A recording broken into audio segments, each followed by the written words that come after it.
చందమామ కథలు. దేవతా సర్పం. కలవుగుంటు అనే గ్రామంలో పార్వతమ్మ అనే సంపన్నురాలు ఉండేది. ఆమెకు 4 కొడుకులు. భర్త పోయినప్పటి నుంచి తల్లి తండ్రి తానే అయి వాళ్ళని ఆప్యాయంగా పెంచి పెద్ద చేసి పక్కనే ఉన్న పట్టణంలో వాళ్ళ చేత పెద్ద బట్టల దుకాణం ఒకటి పెట్టించింది. తరువాత కొడుకులు 4కి తగిన సంబంధాలు చూసి పెళ్లి చేసింది. పార్వతమ్మ మనసు మంచిదే కానీ తగని పిసినారి. ఇంట్లో లక్షలు మూలుగుతున్నా కూడా పైసా ఖర్చు చేయడానికి కటకట్లాడిపోయేది. తిండికి కూడా సరిగా ఖర్చు పెట్టనిచ్చేదే కాదు. ఆమె మనస్తత్వానికి కొడుకులకైతే అలవాటు పడిపోయారు కానీ కోడళ్లకు మాత్రం చాలా బాధగా ఉండేది. వాళ్ళు పిండి వంటలకు కూడా మొహం వాచిపోయారు. భర్తలకు చెప్పుకున్న ఫలితం లేకపోవడంతో వాళ్ళు తమలో తాము మనస్తాపం చెందసాగారు. ఎప్పుడైనా అత్తగారు ఏ ఊరైనా వెళితే అప్పుడు తమకు ఇష్టమైన పిండి వంటలన్నీ చేసుకుని తినాలనుకునేవారు. అయితే పార్వతమ్మ ఒక పట్టాన ఎక్కడికి వెళ్ళేదే కాదు. ఒకసారి పార్వతమ్మకు పక్క ఊళ్ళోనే ఉన్న తమ్ముడి దగ్గర నుంచి కబురొచ్చింది. ఆమె మర్నాడే ప్రయాణం పెట్టుకున్నది. ఆ క్షణం నుంచి కోడళ్ల ముఖాలు వెలిగిపోయాయి. కళ్ళతోనే మాట్లాడుకున్నారు, గుసగుసలాడుకున్నారు. తెలివైన పార్వతమ్మ ఇదంతా గ్రహించింది. అయినా ఏం తెలియనట్లు అమాయకంగా ఉండిపోయింది. ఆ రాత్రి పార్వతమ్మ పడుకున్న తర్వాత 4 కోడళ్ళు పెరట్లోని తులసి చెట్టు దగ్గర సమావేశమయ్యారు. ఇంట్లో అత్తగారుండని 2 రోజులు తమకిష్టమైన వంటకాలన్నీ చేసుకు తినేయాలని నిర్ణయించుకున్నారు. పెద్ద కోడలు తనకు నేతిగారెలు తినాలని ఉన్నదని చెప్పింది. రెండో కోడలు తనకు జీడిపప్పు పాకం అంటే ప్రాణం అన్నది. నాకు కోవా కజ్జికాయలంటే ఇష్టం అన్నది మూడో కోడలు. హల్వా పూరీలంటే అబ్బా అంటూ నాలుక చప్పరించింది 4 కోడలు. ఇలా మాట్లాడుకుని ఎవరి గదుల్లోకి వాళ్ళు వెళ్ళి పడుకున్నారు. మర్నాడు తినబోయే వాటి గురించి ఆలోచిస్తున్నా వాళ్ళెవ్వరికీ నిద్ర రాలేదు. అయితే నిద్ర నటించి వాళ్ళ మాటలన్నీ అత్తగారు చాటు నుంచి విన్నదన్న సంగతి పాపం వాళ్ళకు తెలియదు.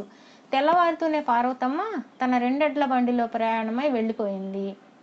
ఆమె ఎప్పుడు వెళ్తుందా, ఎప్పుడు పిండి వంటలు ఏర్పాటు చేసుకుందామా అని ఎదురు చూస్తున్న కోడళ్ళు 4 ఆమె వెళ్ళిన కాసేపటికే తమకు కావలసిన సరుకులన్నీ తెప్పించుకున్నారు. గారెలకు పప్పు నానబోసుకున్నారు. 4 కూరలు, 4 పచ్చళ్ళు, పప్పుచారు లాంటివి తయారు చేసి భర్తల విస్తళ్లలో వడ్డించారు. వాళ్లకు చాలా రోజుల తర్వాత మంచి భోజనం చేస్తున్నామని ఆనందంగా ఉన్నా తల్లికి తెలిస్తే ఏమంటుందో అని హడలిపోసాగారు. అయితే 4 కోడళ్ళు వాళ్ళకి రకరకాలుగా నచ్చచెప్పి అత్తగారికి ఈ సంగతి చెప్పమని వాళ్ళ నుంచి వాగ్దానాలు తీసుకున్నారు. అన్నదమ్ములు 4 పట్టణానికి ప్రయాణమయ్యాక కోడళ్ళు పిండి వంటల పని ప్రారంభించారు. ముందుగా నెయ్యి కరిగించారు. తర్వాత పప్పు రుబ్బారు. ఇక పొయ్యి వెలిగిద్దామని అనుకుంటూ ఉండగా ఎవరో వీధి తలుపు తట్టిన శబ్దం అయింది. పెద్ద కోడలు వెళ్ళి తలుపు తెరిచి చూస్తూనే కొయ్యబారిపోయింది. ఎదురుగా అత్త పార్వతమ్మ. పార్వతమ్మ చేతిలో ఒక బుట్ట పట్టుకుని ఆయాసపడుతూ, అబ్బా ఏమెండలు, ప్రయాణం అర్ధాంతరంగా ఆపుకుని తిరిగి రావాల్సి వచ్చింది అంటూ లోపలికొచ్చింది. అత్తగారి గొంతు వింటూనే కోడళ్ళు నిలువులా వణికిపోతూ మైదారవ్వ, పంచదార లాంటివన్నీ గబగబా దాచేసి నడవలోకి వచ్చారు. ఏమిటే ఈ నేతి వాసన అన్నది పార్వతమ్మ ముక్కుపుటాలు పెద్దవి చేస్తూ. అబ్బే ఏం లేదు అత్తయ్య, నెయ్యి అయిపోతే వెన్న కరగబెట్టా అన్నది పెద్ద కోడలు. మిగతా 3 ఆమెకు వంత పాడారు. అన్నట్టు నెయ్యి అంటే గుర్తొచ్చింది. మధ్యలోనే ఆగిపోయిన నా ప్రయాణంలో ఒక తమాషా జరిగిందిలే అన్నది పార్వతమ్మ దగ్గరలో ఉన్న కుర్చీలో కూర్చుంటూ.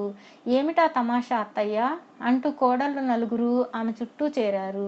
నేను మన బండిలో బయలుదేరానా, సరిగ్గా మా తమ్ముడి ఊరుకు యువతల ఉన్న అడవి చేరేసరికి అక్కడ మన ఎద్దుల్లో ఒకదాని కాలులో పెద్ద ముల్లొకటి గుచ్చుకున్నది. దాంతో అది కాలు తీసి కాలు వేయలేకపోతుంటే పాలేరు ముళ్ళు తీసేందుకు పూనుకున్నాడు. నేను అంత దూరంలో ఉన్న ఒక పాడుపడ్డ మండపం దగ్గరికి వెళ్ళాను. కాసేపు కూర్చుందాం అనుకున్నా. చిత్రంగా అక్కడ నేతిగారెల వాసన గుప్పున కొట్టింది అంటూ క్షణం ఆగింది పార్వతమ్మ. నేతిగారెల మాట వింటూనే తుళ్ళిపడి సర్దుకున్నది పెద్ద కోడలు. పార్వతమ్మ చిన్నగా నవ్వి, సంగతేమిటో తెలుసుకుందామని నేనటకేసి బయలుదేరాను. కొద్ది దూరంలో పెద్ద పెద్ద కోవా కజ్జికాయ లాంటి గుడ్లు కొన్ని కనిపించాయి. అవి దేని గుడ్లు అర్థం కాక మరి కాస్త ముందుకు నడిచాను. అంతే, నా గుండె దడదల్లాడింది అని ఆగింది పార్వతమ్మ. అక్కడ ఏం కనిపించింది అత్తయ్య అని అడిగింది. కోవా కజ్జికాయల మాట వినగానే అదురుకున్న మూడో కోడలు. తన అదురుని కప్పిపుచ్చుకోవడానికి. ఆ! ఆ! అదే చెప్తున్నాను. అక్కడ ఒక గోధుమ అన్న త్రాచు పడగ విప్పి ఆడుతున్నది. దాని పడగ ఎలా ఉన్నదనుకున్నావు? ఇంత పెద్దగా, అచ్చం హల్వా పూరీలాగా నిగనిగలాడిపోతున్నదనుకో అన్నది పార్వతమ్మ. తర్వాతేం జరిగింది అత్తయ్య అని నీరసంగా అడిగింది హల్వా పూరీలంటే తగనిష్టమని నాలుగో కోడలు. వినండి మరి. ఆ పామును చూసేసరికి నా గుండె ఆగినట్లయింది. వెనక్కి తిరిగి పారిపోదామా అనుకునేంతలో అక్కడ ఒక సాధువు వచ్చాడు. ఆయన చేతిలో అరిటాకులతో చుట్టిన పెద్ద పొట్లం ఉన్నది. కంగారు పడుతున్న నన్ను చూసి ఆయన చిరునవ్వు నవ్వి, అది దేవతా సర్పమని, అదున్న చోట నేతిగారెల వాసన వస్తుందని, దాని పడగ అచ్చం హల్వా పూరిలా ఉంటుందని, దాని గుడ్లు ఇతర పాము గుడ్లలా కాక చాలా పెద్దవిగా, చూడ్డానికి కోవా కజ్జికాయల్లా ఉంటాయని చెప్పాడు. తర్వాత ఆయన తన చేతిలోని పొట్లం విప్పి పాము ముందు పెట్టాడు. అదేమిటనుకున్నారు? బంగారం రంగులో ఉన్న జీడిపప్పు పాకం అన్నది పార్వతమ్మ.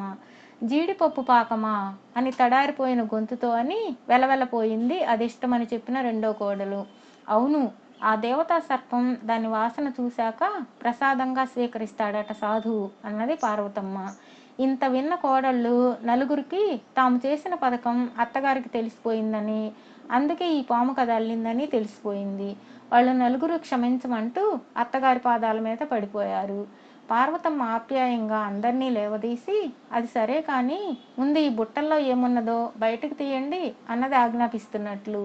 కోడళ్ళు బుట్టలోని వాటిని బయటకు తీశారు. వాళ్ళకి ఎంతో ఆనందం.